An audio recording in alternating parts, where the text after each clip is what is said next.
अब भैया मार्केटिंग समझने के लिए जो सबसे पहला सवाल हमारे दिमाग में आता है वो ये होता है कि भैया मार्केट क्या होती है। हाँ जी, क्या होती है मार्केट, बताओ। हम्म। बाजार। बाजार। क्या होता है बाजार में? Place where exchange of goods and services takes place.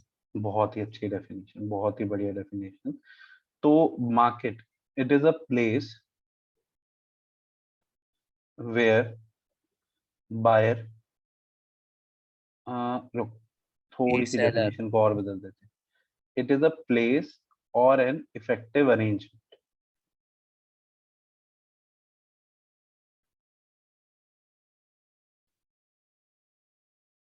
or an effective arrangement where buyer and seller interact with each other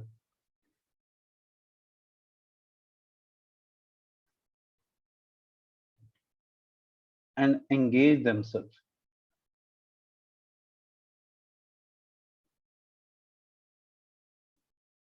into economic transaction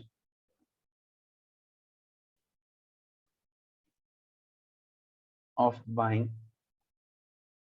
and selling of goods and services। तो हर वो जगह जहां पे बायर और seller interact करते हैं और engage करते हैं अपने आप को टू बाय और सेल गुड्स एंड सर्विसेज, तो उस जगह को हम मार्केट कहते हैं। पर डेफिनेशन में ना, अगर आप गौर करो तो दो चीजें थी। एक थी कि इट इज अ प्लेस, और एक है और एन इफेक्टिव अरेंजमेंट। प्लेस तो चलो आपको समझ आता है, कमला नगर market, Sarojini Nagar market, Lajpat Nagar market, ठीक है। इफेक्टिव अरेंजमेंट का मतलब क्या हो?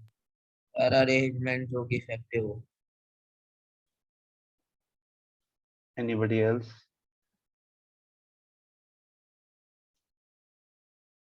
Any example? और जैसे कमला नगर मार्केट उसमें शॉप्स जैसे गारमेंट्स की है बहुत सारी। हम्म। और वो अरेंज हो रखी है कि जैसे मतलब वहाँ पर क्लोथिंग का है। ऐसे कोई और एरिया है वहाँ पर। तो वो तो प्लेस ही हो गई ना बेटा। तो इफेक्टिव फ्लिपकार्ट। अरेंजमेंट का मतलब हो गया जैसे कि ऑनलाइन प्लेटफॉर्म। अब ये कोई जगह नहीं है, ठीक है, बट एक अरेंजमेंट है जिसके थ्रू बाइंग एंड सेलिंग हो सकता है। फ्लिपकार्ट, amazon के ग्रोफर्स, ठीक है, तो जहां से हम सामान खरीद सकते हैं, ठीक है। बट ये जो डेफिनेशन हमने पढ़ी ना, इस डेफिनेशन को कहते हैं ट्रेडिशनल डेफिनेशन। अब आ गई है मॉडर्न डेफिनेशन। मॉडर्न डेफिनेशन क्या कहती है?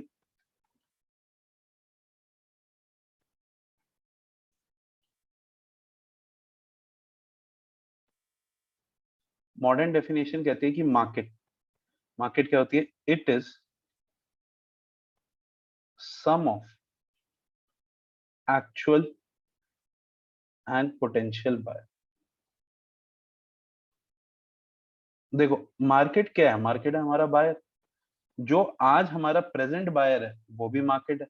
जो हमारा पोटेंशियल बायर है वो भी मार्केट है, जिसको हम कैप्चर करना चाहते हैं। जैसे कि मान लो, क्या कहते हैं, आपके फोन में आपने एक दो फीचर और ऐड कर दिए, उन फीचर के ऐड करने से आपके कस्टमर बेस बढ़ गया, तो वो मार्केट है। या फिर जैसे देखो, यही केस स्टडी आई हुई है। आप ना एक बैग मैन्युफैक्चर कर रहे थे, ठीक है, और वो बैग में ना आपने एक वाटर बॉटल का स्लॉट और डाल दिया और एक वाटर बॉटल भी साथ में दे दी। तो उससे क्या हुआ, आपके एक्चुअल कस्टमर तो थे 30,000 अभी तक, बट ये फीचर डालने के बाद 10,000 और कस्टमर ऐड हो गए। तो what is this concept? This concept is market, जिसमें 30,000 आपके एक्चुअल कस्टमर और 10,000 आपके पोटेंशियल कस्टमर, जब आपने एक फीचर और ऐड कर दिया, so that becomes market. Please copy this definition. देखो, मार्केटिंग क्या है? It refers to as performance of business activity that direct the flow of goods and services from producer to consumer. Marketing क्या है? वो activity जिससे जो goods है वो प्रोड्यूसर से कंज्यूमर तक पहुंचते हैं। हर वो एक्टिविटी जो हमें करनी पड़ती है एज अ बिजनेसमैन। सोचो, अगर आपका बिजनेस है, रिटेल टाइप का बिजनेस है, ठीक है, तो आपको grading, assembling, standardisation, pricing, advertisement, negotiation, ठीक है, कस्टमर सर्विस, ये सारी चीजें मार्केटिंग के अंदर आ जाती है, क्योंकि these are all the business activities which are concerned with making the goods available to the customer. So this is marketing. Please जल्दी से डेफिनेशन को कॉपी करो। इसके बाद हम जो नेक्स्ट कॉन्सेप्ट कर रहे हैं that is marketing management philosophy. That's an important concept और उसका क्वेश्चन पेपर में पक्का है 101%।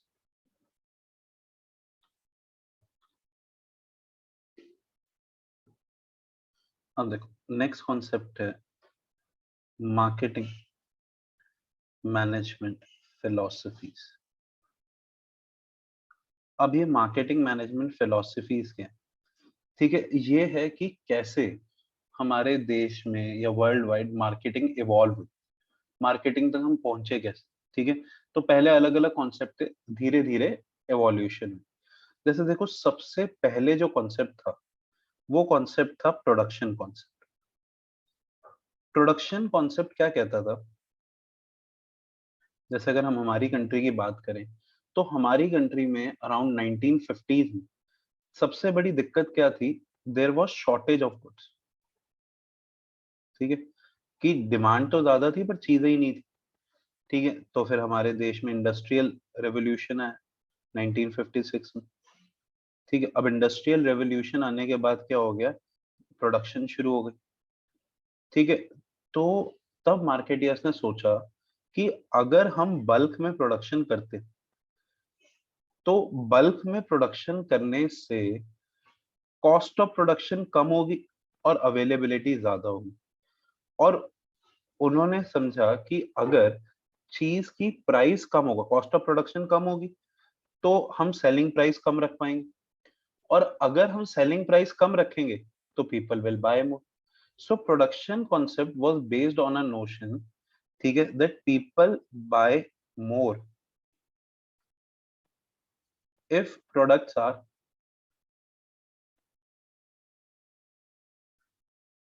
Available and affordable. If products are available and affordable, सस्ते होंगे तो चीजें लोग लेंगे। ठीक है, पर इसमें ना बेटा एक ड्रॉबैक। ठीक है, एक बात बताओ बच्चों, आप लोग जीन्स खरीदते हो? Yes sir. ठीक है बच्चों, ऑन एन एवरेज एक जीन्स कितने तक की आती है?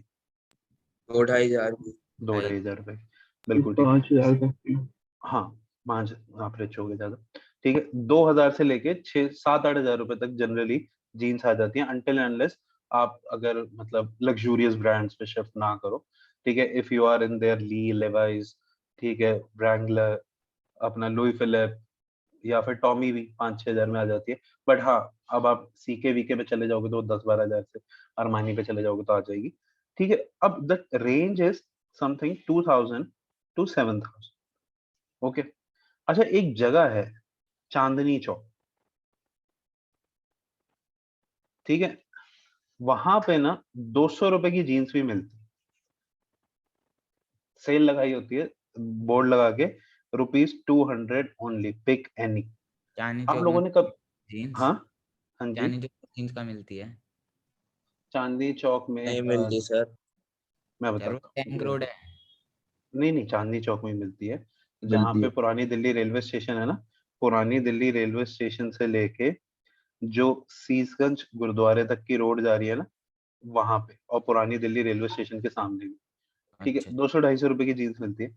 अब एक बात बताओ, इतनी सस्ती जीन्स मिलती है, आप में से कोई कभी भी ले सकता है वहां से jeans? No sir. No no sir. Sir. बिल्कुल, बिल्कुल नहीं लोगे। पर ये तो इतनी सस्ती है, फिर क्यों नहीं ले रहे? बताओ। क्वालिटी। Quality sir. क्वालिटी नहीं अच्छी वेरी होती। गुड बेटा, वेरी गुड। ठीक है, तो people do not always buy the products which are cheap.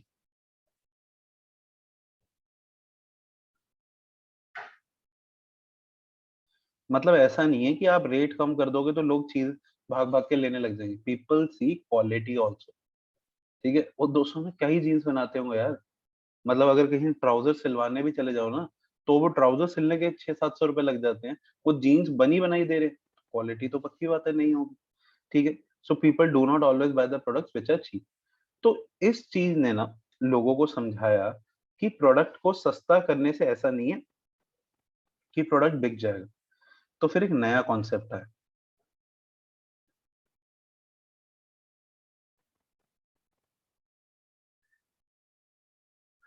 Product concept. अब देखो प्रोडक्ट कॉन्सेप्ट क्या हुआ, प्रोडक्ट कॉन्सेप्ट ने एक बात समझी और कहना शुरू करा कि यार we should make quality products, ठीक है, क्योंकि प्रोडक्शन में वो कमी देख ली थी, उन्हें समझ आ गया था कि availability and affordability is not enough. और दूसरी बात क्या हो रही थी कि हम इवॉल्व हो रहे थे, ठीक है, हम सीरियसली इवॉल्व हो रहे थे। पहले 1950s में इंडिया के लोग गरीब होते थे, ठीक है, सबके पास ज्यादा पैसा नहीं था। फिर धीरे धीरे लोगों के पास पैसा आना शुरू हो गया था, लोगों के पैसा आ रहा था तो लोग क्वालिटी की डिमांड कर रहे थे। आज जैसे बहुत पैसा है लोगों का, जनरली पैसा था, ठीक है, पहले के टाइम पे नहीं होता था। आज अगर हमारे वार्डरोब्स खुल जाएं, ठीक है, तो हमारे वार्डरोब में 30-30 40-40 टी शर्टें पड़ी होती हैं, ठीक है, इतनी जीन्सें पड़ी होती हैं, इतने शूज होते हैं हमारे पास। पहले के लोगों के पास नहीं होते थे। तुम लोग अगर अपने ग्रैंड पेरेंट्स से ही जाके पूछो तो वही बताएंगे कि पहले के टाइम पे नहीं था। हालांकि तो तुम्हारे ग्रैंड पेरेंट भी अब थोड़े मतलब यंग ही हैं कि न्यू जनरेशन की है, बट फिर भी उन्हें ये सिचुएशन पता होगी कि पहले इतना नहीं होता था। पहले लोगों के 2-3 जोड़े कपड़े मुश्किल से होते थे, क्योंकि पूरा इंडिया ही गरीब था। अब पूरे इंडिया में पैसा आ गया। जैसे पहले किसी के पास शायद जाके गाड़ी होती थी, ठीक है, अब क्या है, क्या कहते हैं, किसी का घर ना हो उसे गाड़ियां जरूर होती थी, किराए पे रह रहे हैं फिर भी 4-4 5-5 गाड़ियां। तो क्या कहते हैं, फिर जब धीरे धीरे लोगों के पास पैसा आने लग गया तो पीपल स्टार्टेड सर्चिंग क्वालिटी, ठीक है। तो प्रोडक्ट कॉन्सेप्ट ने कहा you should make quality products. आप क्वालिटी प्रोडक्ट्स बनाओ, प्रोडक्ट बिकेंगे। बात भी सही, बिकने भी लग गए, ठीक है। और आज तो देखो होता ही है ना, लोग रेट को नहीं देखते, क्वालिटी अच्छी मिलती है दे बाय क्वालिटी, ठीक है। उसका सबसे बड़ा एग्जांपल है तुम्हारे हाथ में जो फोन पड़े ले रखे हैं ना तुमने, लाख लाख रुपए के फोन की, ठीक है यार क्वालिटी है, सेफ्टी ब्रीच नहीं है, ठीक है, तुम इतने महंगे मतलब इतने महंगे महंगे शूज बिकते, ठीक है। कल मेरे को एक स्टूडेंट बता रहा, मेरे को भी थोड़ा झटका लग गया, ठीक है, मैं उसको बता रहा कि शूज लेके आया मैं, मेरे शूज थे भाई 7-8 हजार के, ठीक है। वो कहता हाँ सर मैं भी लेके आया हूँ। मैं कहा ओके, क्या कहते हाँ 80,000 के आए सर, बहुत बढ़िया शूज है। मैं कहा, अच्छा, मैं कहा नहीं मैं नहीं लाया, ठीक है। तो क्वालिटी के पीछे लोग जा रहे हैं भैया, ओके, ठीक है। तो क्वालिटी वाली चीजें बिक जाती है, बट इसमें भी एक ड्रॉबैक है। अब इसमें ड्रॉबैक क्या है? अच्छा निकुंज कैसे हो बेटा? सर ठीक है। अच्छा निकुंज एक बात बताओ, आपने ब्रांड का नाम सुना गार्नियर? Yes sir. अच्छा एक ब्रांड आता है लॉरियल, इसका नाम सुना है? Yes sir. अच्छा गार्नियर का जो ब्लैक हेयर कलर है वो आता है 190 रुपीज या 1-200 का आता होगा, और लॉरियल का जो हेयर कलर है वो आता है 830 रुपए का, ठीक है। L'Oreal creme gloss hair colour, ठीक है। तो कौन सा बेटर होगा तुम्हारे हिसाब से? लॉरियल। लॉरियल, लॉरियल का सीरियसली बेटर भी है, the quality is so good.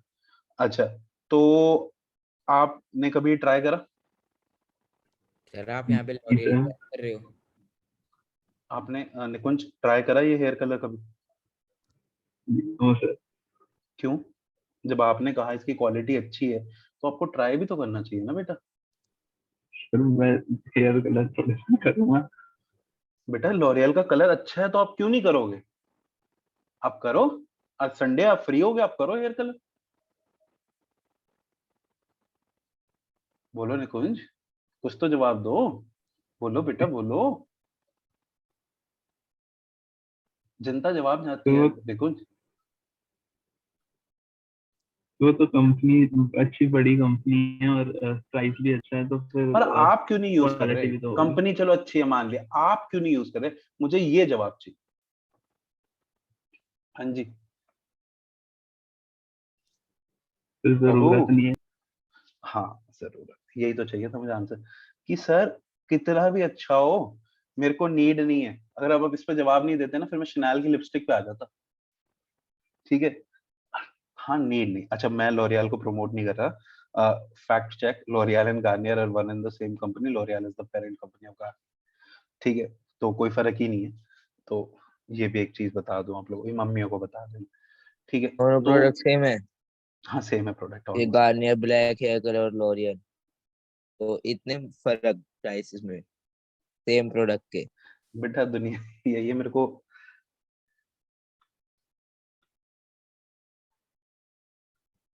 अरे ये ऐसा नहीं है कि इन फिरंगियों को ये चीजें आती हैं, हम हिंदुस्तानियों को भी ये चीजें बहुत अच्छे से आती हैं। हमारे किसी रिलेटिव की सदर में शॉप है, 4 भाई है, चारों ने शॉप जो है ना आमने सामने रखी हुई है, ठीक है। एक दूसरे को गालियां देते हैं, घर सेम है, सब पैसा सब सेम है, बस दिखाने के लिए दुनिया को। चलो मैं तुम्हें और एग्जांपल देता हूँ बहुत अच्छा। तो प्रोडक्ट कॉन्सेप्ट ये हुआ कि आप क्वालिटी बनाओ, पर इसमें भी एक ड्रॉबैक है, जब तक नीड नहीं होगी तो क्यों लोग। फिर आया अगला कॉन्सेप्ट, सेलिंग कॉन्सेप्ट, ठीक है। मेरे पास सेलिंग कॉन्सेप्ट के दुनिया भर के एग्जांपल्स हैं, पर सेलिंग कॉन्सेप्ट में अगर मैं इंडिया का एग्जांपल ना दूं तो फिर काहे कि हम इंडिया, और दिल्ली में होके फिर दिल्ली का एग्जांपल ना लें, दैट्स वेरी अनफेयर, है ना। सेलिंग कॉन्सेप्ट क्या होता है कि produce whatever you want to produce, जो भी बनाना है बनाओ। अब सेल कैसे करना है, सेल के लिए यूज करो aggressive sale promotion technique, aggressive sale promotion technique.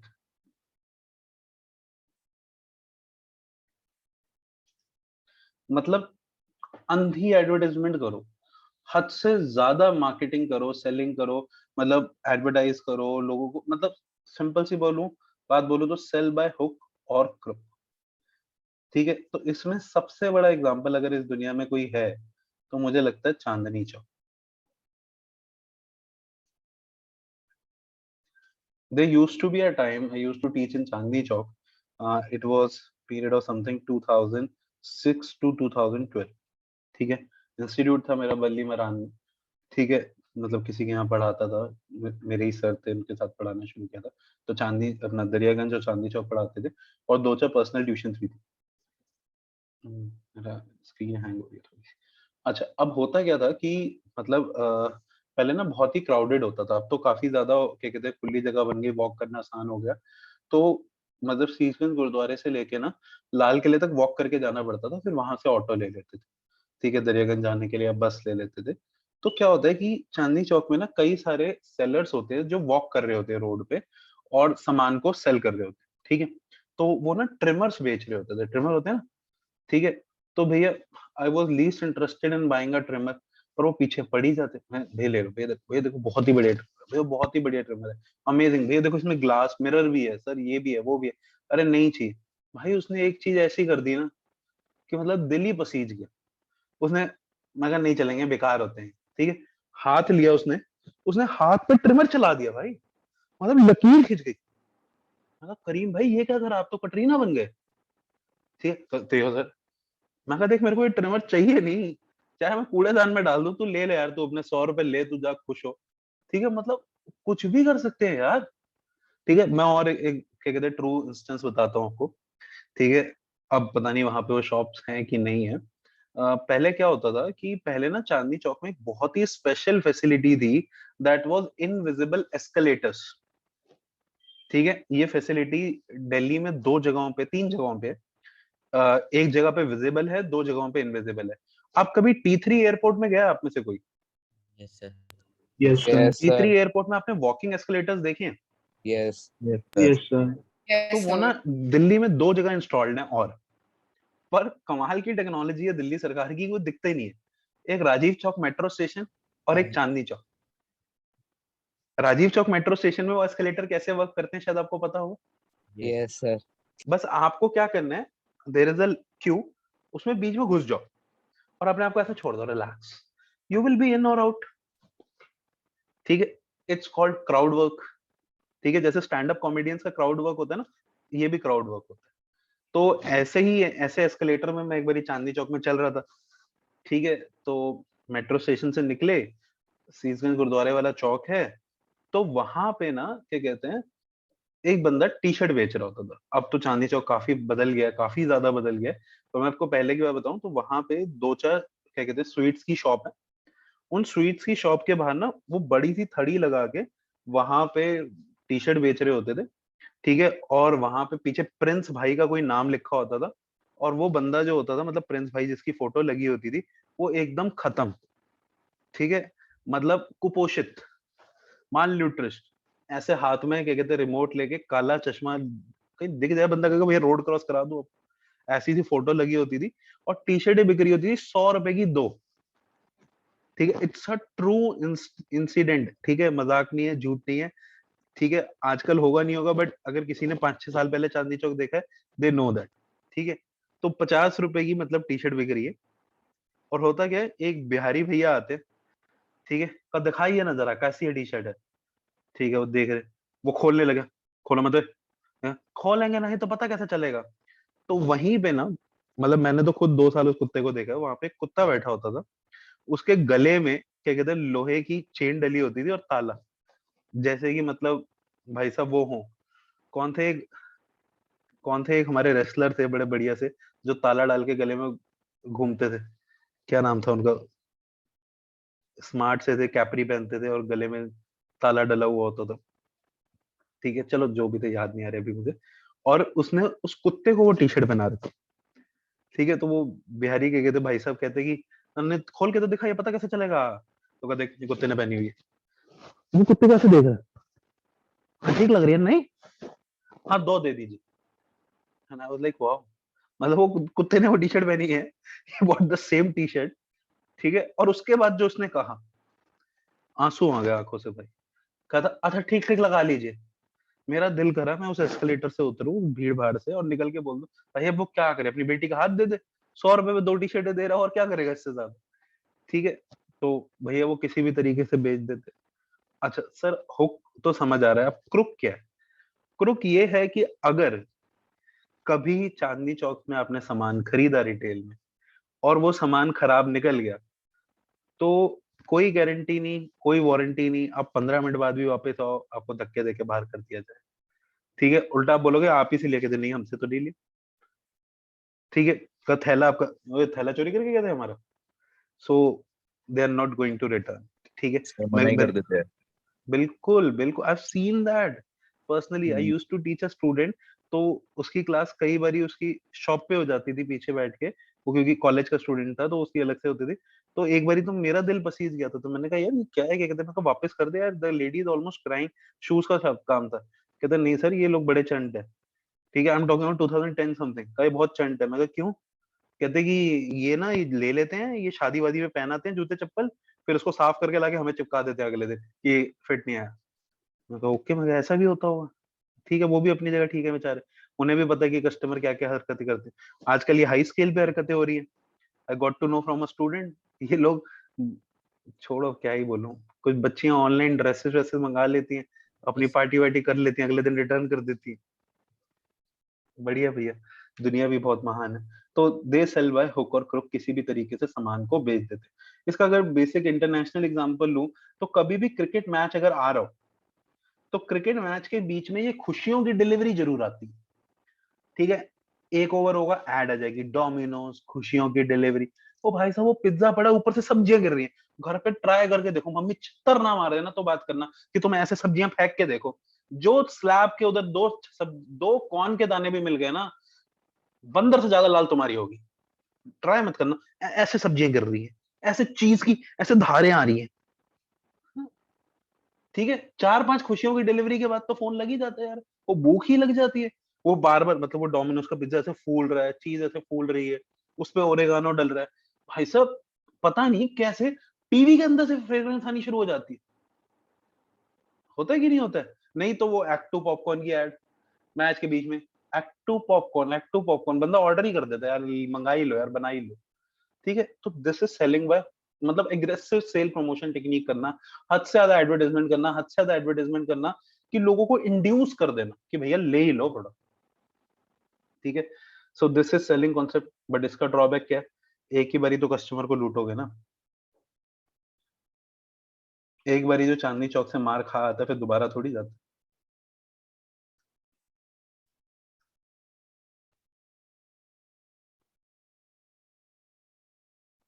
फिर आया मार्केटिंग कॉन्सेप्ट, मार्केटिंग कॉन्सेप्ट क्या होता है, मैं आपको एग्जांपल से समझा, लेट्स सपोज जैसे कि मैं अगर एक बैग प्रोड्यूस कर रहा हूं, तो बैग अगर मेरे को प्रोड्यूस करना है, तो सबसे पहले ना मेरे को एक टारगेट मार्केट चूज करनी पड़ेगी, तो अब देखो बैग में ना काफी सारी मार्केट्स हैं, काफी सारी, जैसे बैग के अंदर एक बैग आता है क्लास फर्स्ट टू नाइन्थ वाला, एक आता है 10 टू कॉलेज वाले बैग, एक आते हैं ऑफिस बैग, ठीक है। एक आते हैं ट्रैवल बैग, जिन्हें लगेज भी कहते हैं, और एक आते हैं लेडीज बैग। तो सबसे पहला काम क्या होता है कि हमें ना अपना टारगेट कस्टमर चूज कर, चलो एक एक करके सबको इवेल्युएट करते हैं। अच्छा, हमें फर्स्ट टू नाइन्थ वाले बच्चों के लिए बैग बनाने चाहिए? Is it profitable? Yes sir, कतई प्रॉफिटेबल। नहीं, यस सर। कतई नहीं। क्यों सर? देखो, फ्लैशबैक में जाओ, अपना बचपन याद करो। तुम्हारे बचपन में क्या होता था कि जब तुम्हारा रिजल्ट आता था, तुम नेक्स्ट क्लास में प्रमोट होते थे, तो तुम्हारे पापा तुम्हें किताबें दिलाते थे, तुम्हें नई यूनिफॉर्म दिलाते थे, और तुम्हें बैग दिलाते थे। ठीक है। और जनरली अगर देसी नॉर्थ इंडियन पेरेंट हैं, तो एक हिदायत भी देते होंगे कि नेक्स्ट सही से चलाइए, और नेक्स्ट ईयर से पहले नया बैग लेके नहीं दूंगा, पता चले कि फट गया, ठीक है, और फिर नेक्स्ट ईयर फिर मांग रहे हो। ठीक है। और फिर तुम्हें अपने स्कूल के शुरुआत के कुछ दिन याद होते होंगे नए बैग के, जब तुम बैग को क्या कहते हैं अपने न्यू बॉर्न बेबी की तरह लेके जाते थे। कई तो बच्चे अपने डेस्क पे भी रख लेते थे। ठीक है, अपने बम रखने की जगह हो ना हो, बैग जरूर डेस्क पे रहेगा। कई तो अलग ही लेवल के नर्ड होते थे, जो न्यूज़पेपर नीचे रख के बैग रखते थे। पता नहीं तुम्हारी जनरेशन में ऐसे बच्चे आए कि नहीं आए, हमने जरूर देखे थे। तो सर वो ऐसे बैग नहीं आए। नहीं, गुड। ठीक है, वो बैग तो पूरे साल चलाने के लिए तुम्हें बोला जाता था। हमारे साथ तो अलग था, पापा बैग दिलाते थे, साथ में कहते थे नेक्स्ट क्लास से पहले बैग लेके नहीं दूंगा। तुम कहोगे सर वही तो बात हुई नेक्स्ट ईयर। उन्हें रिस्क रहता था, उन्होंने कहा अगर ये साल नहीं चढ़ा अगला, तो मैं बैग भी नहीं लेके दूंगा। बट हम उनकी उम्मीदों पे हमेशा पानी फेरते रहे, हम हमेशा पास होते रहे। 10 टू कॉलेज वाला बैग बनाना चाहिए? नो, कतई नो। नो। क्योंकि ये जो लेके ही नहीं 10, जाता कोई। हाँ, ये जो 10 टू कॉलेज वाला, बेटा तुम्हारी तो बात ही अलग है ना। तुम्हें तो स्कूल ही देखने को नहीं मिला ना 10 से लेके अभी तक। पता नहीं अब कॉलेज भी कॉलेज देखने में को कौन मिलेगा लेके नहीं जाता मिलेगा। है? सर ऐसे 10 टू तो मत कॉलेज, बोलो। 10th to college. तो ये तो एक तो ना बैग बच्चे लेते हैं बहुत ही स्टर्डी, ये ले लिए नाइकी के, एडिडास के, प्यूमा के। अब इनके जो बैग है वैसे ही बहुत ही ज्यादा ताकत इनमें, अच्छी क्वालिटी के बने हुए, प्लस उनमें वजन आता ही नहीं। क्योंकि स्कूल में तो भैया ऐसे बच्चे होते हैं ना कि पूरा का पूरा बैग, पूरा का पूरी सारी किताबें डाल देते हैं कई बच्चे। ठीक है, कि बार बार टाइम टेबल ना बनाना हो। कोई था तुम में से ऐसा? नो सर, मैं नहीं सर। मैं तो दो चार मैथ, कम लेके जाता हूँ। नहीं मैथ। सर एक कौन टाइम रजिस्टर। टेबल बना भैया? हमारे टाइम पे क्या होता था कि अगर हम वो किताब नहीं लाते थे ना, टीचर फिर पिटाई विटाई करने पे आ जाती थी। ठीक है, क्लास से बाहर निकाल दिया, सुना दिया, ये कर दिया। तो हम कहते थे ये टंटा ही खत्म करो, कौन बैग बनाएगा दोबारा, सारी किताबें बैग में डाल दो। सब अब किताबें होती थी बैग। ठीक है। तो वो बैग फट जाते थे फिर भी, बट ये कहाँ से फटेगा? इसमें तो एक रजिस्टर होता है, मल्टी क्या कहते हैं वो, सब्जेक्ट्स का, मल्टीटास्किंग। मल्टीटास्किंग। अब तो बेटा समाज को भी समझ आ गई ये बात। आजकल तो वो रजिस्टर ही बनने लग गए ना, 5 सेगमेंट वाले। देखे होंगे ना यस आपने, सर। 5 सेक्शन यस वाले। सर। उन्हें पता है ये उन्हीं बच्चों के लिए है। ये पांचों सब्जेक्ट एक ही में पढ़ेंगे। तो भैया ये बैगों को तो कुछ होना नहीं, तो ये तो नहीं बना। ऑफिस बैग, ये भी नो। नो। घर घर में ना एक प्राणी रहता है जिसको कहते हैं पापा। ठीक है। और ये बैग उस प्राणी के काम आता है। ठीक है। और हमारे जो पिताजी है ना, उसमें दो फीचर होते हैं हमारे नॉर्थ इंडियन पेरेंट्स में। पहला फीचर, वो खर्चा नहीं करना चाहते फिजूल का। उन- चलो छोड़ो, उनके लिए ये खर्चा फिजूल का है, बट काफी फिजूल के खर्चे फिजूल के नहीं है उनके। This happens. ठीक है। तो कौन बैग ले, और मेरे को तो बड़ा ही क्या कहते हैं लगता था, मैं कहा यार पापा है वही बैग लेके जा रहे हैं। ठीक है, मैं कहा ये तो नहीं खर्चेंगे, मैंने उन्हें गिफ्ट कर दिया। भाई वो फिर भी नहीं लेके जा रहे। अब तुम सोच रहे हो रिस्पेक्ट का लेवल कहाँ जा रहा है अपने बाप के लिए, कि यार ये बंदा मतलब कितना मतलब वैल्यूएबल है, कि चीजों की वैल्यू करता है, कि वो चले जा रहा है, चले जा रहा है। ठीक है, बट मैं कहा नहीं यार ये अच्छा नहीं लग रहा है, ये थोड़ा गंदा हो गया है। एक दिन मैंने बैठ के पूरा बैग, मैं ऑलमोस्ट सेम बैग लाया था 90% सेम, मैंने चेंज कर दिया। वो अगले दिन लेके चले गए। And I was thinking he will say कि तुमने बैग क्यों बदला, वो ठीक तो था अभी। He didn't said a word. मैं 2 दिन तक एक्सपेक्ट करते रहा कि आएगा, कुछ नहीं आया। फिर मेरे को समझ आ गया मन ही मन कि वो वैल्यू वैल्यू साइड में करो, वो आलसी थे कि कौन बैग बदलेगा। ठीक है, तो ये काम माताएं जनरली करा देती हैं कि जबरदस्ती नया बैग लेके देती हैं, ये लेके जाओ। तो ये भी नहीं। ट्रैवल बैग, इसमें दो ही क्रॉस मारता हूँ, काफी है। देखो ट्रैवल बैग जो है ना, ट्रैवल बैग की इंडस्ट्री थोड़ी सी इवॉल्व कर, ठीक है, थोड़ा सा समय बदल गया है। कि पहली बात तो इंडियंस ने ट्रैवल करना शुरू कर दिया। क्योंकि अगर हम अपने टाइम की बात करें या आप अपने पेरेंट्स से पूछ लो, तो ट्रैवलिंग का मतलब होता था कि आपके रिश्तेदार कितने डाइवर्सिफाइड, ठीक है, कि कितनी ज्यादा ज्योग्राफिकली दूर है। तब आपकी ट्रैवल होती थी, वरना नहीं होती थी। मैं लकी था, मेरे रिश्तेदार अलग अलग कोनों में बसे हैं, तो मेरे को घूमने को मिल गया। तो पहले रिश्तेदारों के घर ही जाते थे घूमने के लिए। ये होटल वाला कॉन्सेप्ट, होटल में जाके रहना, घूमना फिरना, ये इट्स वेरी रिसेंट, समथिंग 2005 2006, तब से इंडिया में ये कॉन्सेप्ट शुरू हुआ। ठीक है, तो पहले तो ट्रैवलिंग होती ही नहीं थी। ठीक है, पहले तो लोग 3-3 4-4 साल में एक बार ट्रैवल करते थे। और ट्रैवल बैग्स का मतलब क्या होता था कि घर में जब शादी होती थी ना, तो मम्मी ना लगेज लेके आती थी। ठीक है, और वही लगेज ताउम्र चलता रहता था। ठीक है, या फिर कभी बहुत ही ज्यादा लगेज हो जाए तो फिर मामा घर से एक बैग और मिल गया, तो वो लगेज चल जाता था। Otherwise we people were not into buying the travel bag. और वैसे भी ये काफी स्टर्डी होते हैं, तो इतनी जल्दी जाते नहीं। ठीक है, अगर आपने अमेरिकन टूरिस्टर की एड देख रखी हो, तो मतलब इन पे हथौड़े मार दो, कुछ मार दो, तो जनरली ये जाते नहीं। तो इनकी भी इतनी सेल हो नहीं पाती। But ladies bag 1 to 9th वालों से ज्यादा भी यही और बिकते 4-5 टिक लगा दो। लगा दी भाई मैंने। ठीक है, ये जो लेडीज बैग है ना, अंधा बिजनेस, मान लो ड्रग्स का बिजनेस। ठीक है, लेडीज बैग में सबसे बड़ी बात, ठीक है भाई, ये तो नॉलेज थोड़े टाइम बाद ही आई कि इन बैग्स में भी अलग वैरायटी है। ठीक है, आई एम स्माइलिंग कि मेरा लक बहुत ही ज्यादा अच्छा है।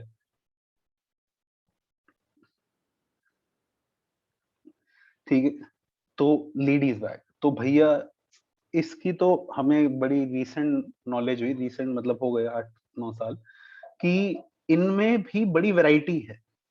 इनमें एक होता है पाउच, एक होता है स्लिंग, एक होता है पर्स, एक होता है बैग, एक होता है कैरी बैग, एक होता है हैंड बैग। मतलब अलग अलग किस्म के बैग है ये। मतलब नन्हे मुन्ने बैग, फिर ऐसे बैग। अच्छा, पार्टी वियर अलग है, डेली वियर अलग है। ठीक है, और लुक्स के हिसाब से अलग है। तो अलग अलग किस्म के बैग्स होते हैं। ठीक है, बहुत ही अलग किस्म के। और ये मतलब ये गेम पहले की चल रही थी, ड्रेस के हमें साथ नॉलेज अलग। नहीं, हमें इसकी नॉलेज नहीं थी। मैं तो बताऊं, मैंने यूज टू गो कॉलेज, तो कॉलेज के टाइम हम बस में जाते थे। तो क्या होता है कि जब आप बस में ट्रेवल करते हो ना, तो जनरली क्या होता है कि बस की सवारियां सेम होती थी, क्योंकि वही टाइम, वही सुबह क्या कहते हैं 8:20 पे बस पकड़नी है, एक ही बस नंबर उस तरफ जाती थी, तो वही एक बस नंबर लेनी है, बस नंबर 142। तो उसकी सवारियां भी सेम होती थी। तो मतलब हम 3-4 फ्रेंड थे, सेम वही अंकल, वही आंटियां, वही दीदियां, वही दिखते हैं सेम के सेम। तो भैया एक प्राणी थी, लेडीज थी, मतलब अलग। मतलब हम 3 फ्रेंड यही डिस्कस करते थे कि इसके पापा बैंकरप्ट हो चुके होंगे या होंगे अभी। कोई मेरी कंधा कहाँ चला गया। ठीक है, तो ऐसा होता था कि वो जिस कलर का सूट पहन के आती थी, उस कलर का बैग होता था उस लेडी के पास एवरी डे। ठीक है, तो हम यही कहते थे, अंकल बैंकरप्ट हो गए होंगे। ठीक है, तो अलग अलग किस्म के बैग होते हैं भैया। तो अगर हमें ये बैग बनाना है, तो हमने सबसे पहले अपना टारगेट कस्टमर चुन लिया। ठीक है, अब हम क्या करेंगे, इनकी नीड को एनालाइज करें। तो हम जाके पूछेंगे भैया लेडीज के बैग में क्या क्या होनी चाहिए। तो बताओ जी, लेडीज बैग में क्या क्या चीजें होनी चाहिए। कलर। लेडीज जेंट्स जो बताना चाहो बता सकते हैं, कोई दिक्कत नहीं है, लिपस्टिक। Secular country. हाँ, लिपस्टिक।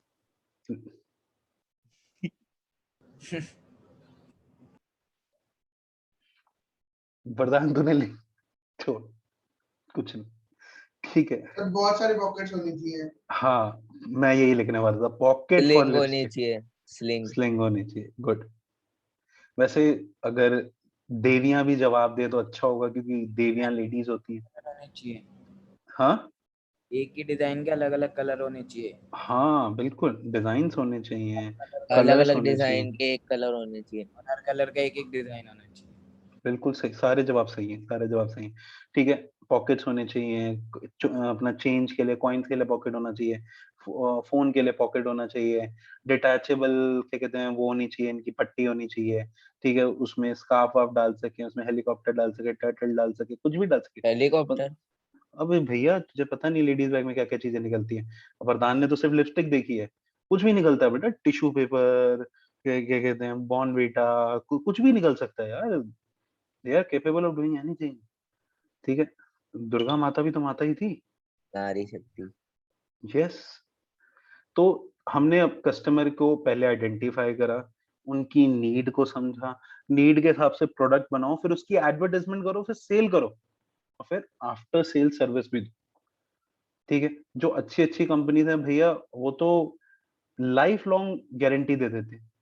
ठीक है, जैसे फेंडी है, गुची है, ठीक है, और एक बहुत अच्छा LV ब्रांड, एलवी का तो नहीं पता मुझे, क्या कहते हैं, अपना एयरमेस है। ठीक है, जैसे लोग हरमीज कहते हैं, प्रोनाउंस ऐसे करते हैं। ये तो लाइफ टाइम वारंटी देता है अपने प्रोडक्ट्स की, कि अगर कभी खराब हो जाए वापस ले आओ, नया दे देंगे। ठीक है, अब वो एक बैग में 100 बैग की कॉस्ट ले लेता है, तो अपने आप ही देगा वो, फिर और क्या करेगा। ठीक है, तो आफ्टर सेल सर्विस भी दे दी। So this is market. पर फिर ना एक बात और निकली, दैट इज सोसाइटल कॉन्सेप्ट। ठीक है, का हमें ना मार्केटिंग को ब्लाइंडली फॉलो नहीं करना। मतलब ये नहीं कि बस नीड आइडेंटिफाई करी, जो भी नीड है प्रोडक्ट। अब मान लो मैंने अपने टारगेट कस्टमर जो हैं वो कॉलेज वाले बच्चे रख लिए। ठीक है, मैंने उनकी नीड एनालाइज करी, भैया उनकी नीड तो अलग ही जा रही है। उन्हें तो जो सामान चाहिए वो गलत है, उन्हें ड्रग्स चाहिए मान लो। तो मैंने प्रोडक्ट डेवलप करा, मैंने एडवर्टाइजमेंट भी करी, जेल हो जाएगी इसके बाद तो। ठीक है, उसको उनको सेल भी करा, आफ्टर सेल सर्विस भी दे रहे हैं, रात को 12 बजे भी सप्लाई है। ठीक है, ये एक एग्जांपल है, ये नहीं क्लास का मैसेज कर दो सर वो 11 बजे तक पहुंच जाएगा सामान। ठीक है, तो आफ्टर सेल सर्विस भी दे दी। ठीक है, तो ये बात गलत है। तो हमें मार्केटिंग जो है वो ब्लाइंडली फॉलो नहीं करना। ठीक है, this is societal marketing concept. ठीक है, हमें सोसाइटी के बारे में भी सोच के चलना है, हमें एनवायरनमेंट के बारे में भी सोच के चलना है, हमें एनवायरमेंटल फ्रेंडली टेक्निक्स को फॉलो करना। सर। ओके, हाँ जी। सर सबकी थोड़ी ना नीड होती है, जो आप कह रहे हो मेजोरिटी की तो कुछ और ही होती है। ये तो माइनॉरिटी वाली चीज होगी ना ड्रग्स हाँ तो। बेटा, तो जो भी कस्टमर है, मतलब जिनकी है उनके लिए डेवलप कर दी। ठीक है, वो लगता है। मतलब कुछ की भी है। वैसे तो मर्यादा पुरुषोत्तम राम ही पैदा हुए हैं हमारी दिल्ली में बच्चे ना। चलो, marketing management philosophy, production concept एक बार रीड करवा देता हूँ। It emphasises on raising the output level by producing मोर। जब हम ज्यादा प्रोड्यूस करेंगे, इकोनॉमी ऑफ स्केल का बेनिफिट मिलेगा, कॉस्ट ऑफ प्रोडक्शन कम होएगी। ठीक है, तो प्रोड्यूसर कम चार्ज करेगा, चीजें ज्यादा बिक जाएंगी। पर ड्रॉबैक, लोग हमेशा चीप गुड नहीं बाय करते। प्रोडक्ट कॉन्सेप्ट, सिर्फ सप्लाई बढ़ाने से कुछ नहीं होगा, आप क्वालिटी बढ़ाओ, परफॉर्मेंस और फीचर्स अच्छे तो चीजें बिकेंगी। ठीक है, बट दिक्कत क्या है, हमेशा क्वालिटी कुछ नहीं होती, जब लोगों को जरूरत होगी तभी तो लेंगे। Selling concept, product quality availability से पक्का नहीं है कि आप चल जाओगे। ठीक है, तो लोगों की सोच बदली, उन्होंने कहा एडवर्टाइजमेंट करो, सेल प्रमोशन करो, पर्सनल सेलिंग करो, पुश करो। ठीक है, aggressive sale promotion techniques, hook और क्रो, कि बेच दो। बट गुडविल इम्पैक्ट हो जाती है कई बार कि अगर आप गलत काम कर देते हो।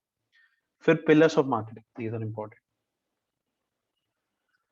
कस्टमर को आइडेंटिफाई करो, उनकी नीड समझो, प्रोडक्ट को डेवलप करो, कस्टमर की नीड सेटिस्फाई करो, need better than competitor satisfy करो, प्रॉफिट फिर आपका आ ही जाएगा। फिर societal marketing concept, marketing concept is not educated if we look at the challenges posed by the social problem, pollution, deforestation। मतलब society का भी सोच के चलना है, ये नहीं कि कस्टमर की नीड सेटिस्फाई करने के लिए आप एनवायरनमेंट की बैंड बजा दे रहे हो। ठीक है, आप सोशल वैल्यूज खराब कर दे रहे हो, तो वो चीजें नहीं होनी चाहिए। This is societal marketing concept.